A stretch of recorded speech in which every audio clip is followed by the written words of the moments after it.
শিলিগুড়িতে জনসংযোগ কর্মসূচিতে গিয়ে মুখ্যমন্ত্রীকে জোকার বলে কটাক্ষ করলেন বিধায়ক শঙ্কর ঘোষ।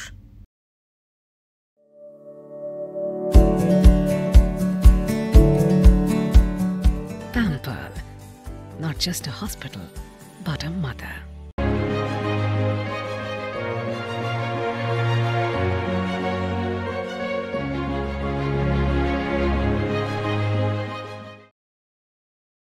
বিধায়ক শঙ্কর ঘোষ আজ সকালে ৩ নম্বর ওয়ার্ডে জনসংযোগ কর্মসূচিতে যান। সাধারণ মানুষের সঙ্গে দেখা করে তাদের সমস্যা শোনেন। মন্দিরে পুজো দিয়ে সাধারণ মানুষের মধ্যে গীতাও বিতরণ করেন বিধায়ক। মুখ্যমন্ত্রীর সাম্প্রতিক উত্তরবঙ্গ সফরকে সার্কাসের সঙ্গে তুলনা করেন এবং মুখ্যমন্ত্রীকে জোকার বলে মন্তব্য করেন তিনি। বিধায়ক শঙ্কর ঘোষ বলেন, মুখ্যমন্ত্রী কেবল তৃণমূল কংগ্রেসের বিধায়ক, সাংসদ এবং কর্মকর্তাদের প্রশাসনিক সভা এবং সরকারি কর্মসূচিতে আমন্ত্রণ জানান। বিজেপির জনপ্রতিনিধিদের উপেক্ষা করা হচ্ছে। মুখ্যমন্ত্রী নিজে রাজ্যের পুলিশ মন্ত্রী, তবুও তিনি জনসমক্ষে পুলিশ অফিসারদের অপমান করেন। এই সমস্তটাই একটা সার্কাস। এই সার্কাসের জোকার হলেন স্বয়ং মুখ্যমন্ত্রী। সবে আমরা বেরিয়েছি এবং এখানে ঢোকার পরেই আমাদের একটা বাথরুমের সমস্যা নিয়ে বলেছে, সেটা এখন দেখব। ঘটনাচক্রে হচ্ছে কি যে এটা একদিনের কাজ না, এটা আমাদের প্রতিদিন করতে হয়। আমরা যখন যেমন আসি, আমি সবসময় মানুষের কাছে বলি, আমার সামর্থ্য যতটুকুই থাকুক না কেন, আমার আন্তরিকতার অভাব নেই। ফলে কাজের চেষ্টা আছে, সেই চেষ্টা নিয়ে যেখানে যা সমস্যা আমরা নথিভুক্ত করি সেগুলো নিয়ে বিভিন্ন জায়গায়, সেটা রাজ্যের সরকারের কাছে হোক, পৌর কর্পোরেশনে হোক, এনবিডিডির হোক কিংবা এসজেডি হোক, সেখানে নিয়ে যাওয়া। একটা জিনিস সবসময় মানুষকে মাথায় রাখতে হবে যে বিষয়গুলো যদি আমরা আলোচনা না করি, সামনে না নিয়ে আসি, তাহলে কর্পোরেশন বলুক কি রাজ্যের সরকার বলুক, তারা কোনো দিন তারা এই নিয়ে কোনো পদক্ষেপ নেবে না। ফলে ছোট ছোট, আমি যেরকম আপনাদেরকে এখানে বলছি, এখানে অনেকেই এই অঞ্চলের মানুষ আছে। আমি মহানন্দা নদীর ওখানটায় একটা লাইট চেয়েছিল আমার কাছে, হাইমার্কস। আজ থেকে 4-5 মাস হয়ে গেছে মনে হয়, সেই স্যাংশন করে দিয়েছি। একটার পর একটা টেন্ডার হয়, সেই টেন্ডার নাকি ফ্রুটফুল হচ্ছে না বা টেন্ডারটা ম্যাচিওর করছে না। তো এই অবস্থায় মানুষেরও জানা দরকার যে কিভাবে আমাদেরকে কাজ না করার একটা রাস্তা তৈরি করে। আমি এখনও অভিযোগ করিনি, এখানে মাননীয় মুখ্যমন্ত্রী বিধানসভায় বলেন যে বিধায়করা, আপনাদের বিধায়ক তহবিল অত্যন্ত অল্প, বছরে 60 লাখ টাকা, সেটা আপনারা আমাদেরকে দিন, আমরা কাজ করব। আমি কর্পোরেশন, এসজেডিএ, ডিএম ম্যাম সবার কাছে এই বিষয়টা বলেছি যে আমার টাকাটা আপনারা নিয়ে নিয়ে সরকারের আমাদের এলাকার বিশেষ করে কলোনির জন্য এই টাকাগুলোকে ব্যবহার করুন। ইতিমধ্যে শুধু লাইট নয়, কমিউনিটি হল থেকে শুরু করে আমাদের দেখবেন যে অনেক জায়গায় এখনও জলের প্রবলেমের কারণে কুয়ো ব্যবহার করে, সেই কুয়োগুলো সংস্কার করা, মেয়েদের বাথরুমগুলোকে সঠিকভাবে রাখা।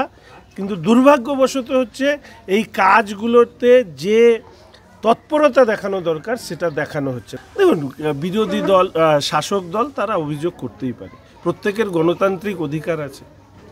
যেরকম দেখবেন সার্জিক্যাল স্ট্রাইকের পরে আমাদের রাজ্যের মুখ্যমন্ত্রী বলেছিল প্রমাণ চাই। তাই এইরকমই ব্যাপার যে ওনার জানা উচিত মানুষের কাছে চলো গৌতমবাবু করছে, তাই না আমার কোনো বক্তব্য নেই। ওনার বড় গাড়ি, বড় সিকিউরিটি, ওনার লোক লস্কর বেশি, ওই জন্য উনি ছোট ছোট গরিব রাস্তায়, গরিব অঞ্চলে ঢুকতে পারেন না।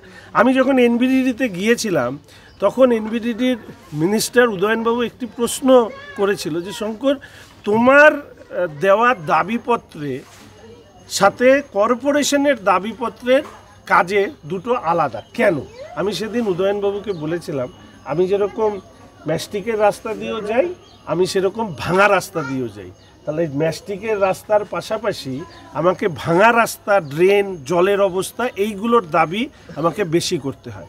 তাই জন্য আমার যদি দাবিপত্র এনবিডিডিতে দেখেন, সেখানে দেখবেন যে আমি সাধারণভাবে কলোনি অঞ্চলের কাজগুলোকে দিয়েছি। ইভেন আমার বিধায়ক উন্নয়ন তহবিলেরও টাকা আমি বেশিরভাগটাই কলোনি অঞ্চলে দিয়েছি, কিন্তু কিছু কাজ হচ্ছে, কিছু কাজ আটকে রেখেছে, টেন্ডার ম্যাচিওর করাতে দেরি করছে।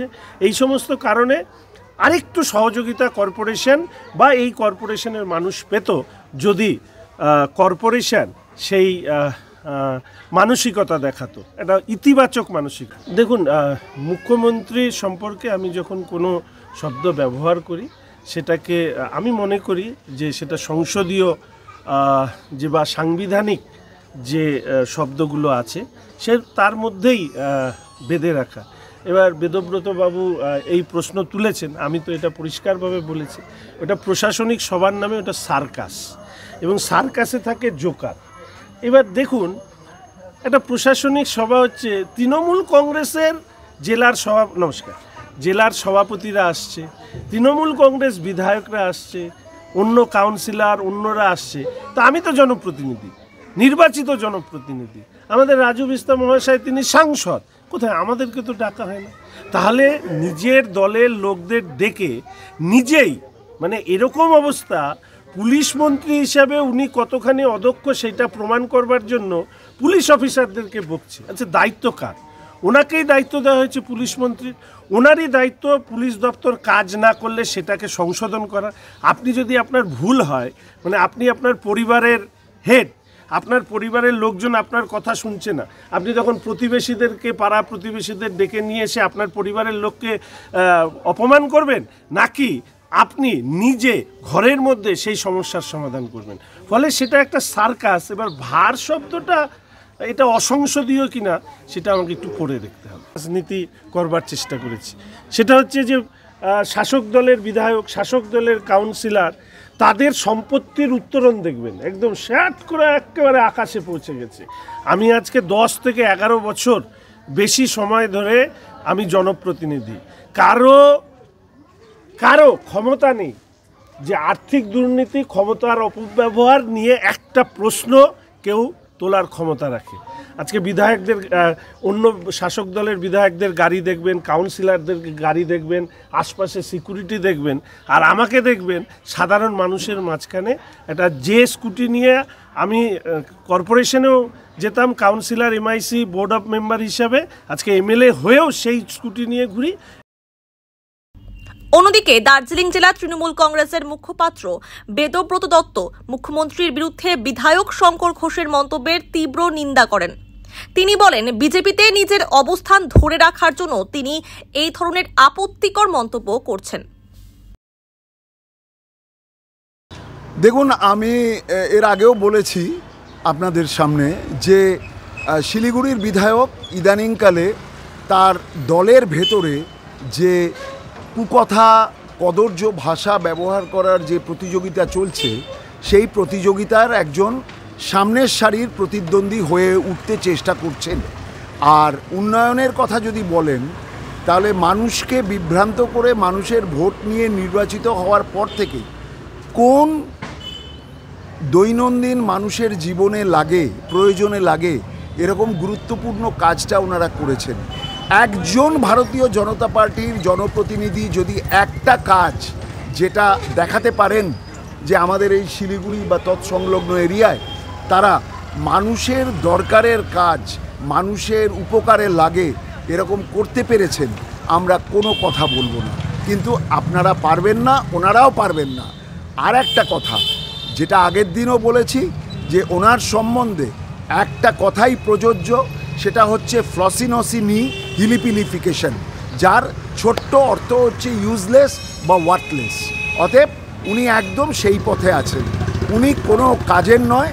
উনি আবার সামনে ইলেকশন আসছে, মানুষকে বিভ্রান্ত করে ভোট নেওয়ার জন্য উনি আবার এই সমস্ত আকথা কুকথা বলছেন। ওনাদের দিয়ে কোনো কাজ হবে না। মুখ্যমন্ত্রীর সভায় বিজেপির জনপ্রতিনিধিদের ডাকা হয় না, ক্ষোভ শঙ্করের। ওনারা গেলেই পারেন, ওনারা তো কখনো কোনো এই ধরনের রাজ্যের উন্নয়নের ক্ষেত্রে কোনো রকমের কোনো যে প্রক্রিয়া বা যে সমস্ত প্রচেষ্টা, তাতে তো ওনারা অংশগ্রহণ করেন না।